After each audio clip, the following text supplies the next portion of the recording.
Hello, ladies and gentlemen, I am Weston. I love talking about the New York Jets, and man, oh man, am I pretty happy with how this day is starting out for the New York Jets. At 107th overall pick, the New York Jets select Michael Carter out of North Carolina. Probably a top 5 running back in this class that you were getting at the 107th pick is just absurd value, really great for the Jets, and his last 2 seasons in college were nothing short of dominant.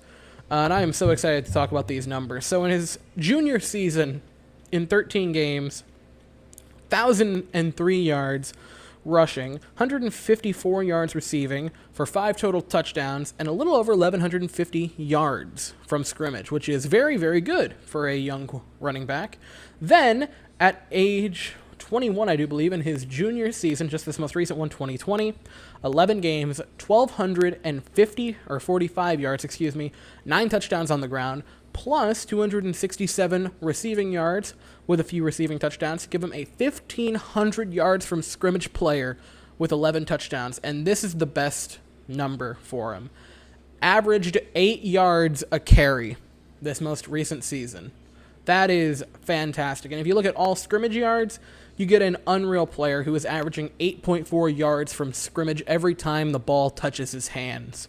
That is just absurd. This is a great pick by Joe Douglas. Would I have liked to maybe gone defense or offensive line? Yeah, maybe.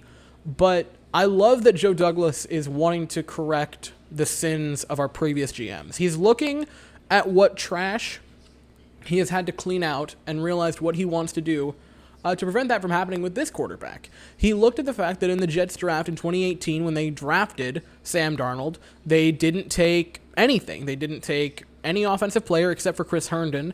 And then the next season, they waited a really long time before they went offense. The first pick after Darnold, I believe, was not Jabari Zaninga, that was last year, was Jachai Polite, who was a bit of a question mark, personnel-wise with his personality, and clearly it showed because he didn't even make it out of training camp, and he was, before the draft, considered to be a top prospect, maybe go in the first round. And we've just neglected offense for so very long. It's unusual to see the Jets going so offense-heavy in this draft. They went great guard. They traded up to get the guard to protect him at the left guard spot in Elijah Vera Tucker for Zach Wilson.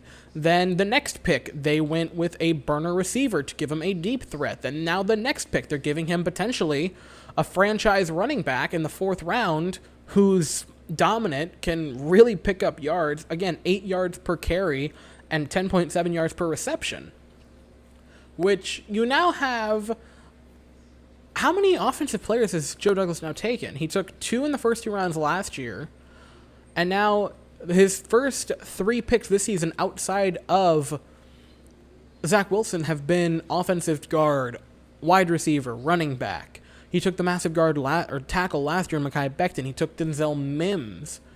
This is just, it's so refreshing to see a general manager genuinely want to surround this quarterback with everything he needs to succeed. He saw what happened and what didn't work with Sam Darnold, and he realizes if we want to make this guy succeed, we're going to make sure we give him every single tool to do so. And you can see that in free agency, going after Corey Davis to give him a legitimate number 1 receiver.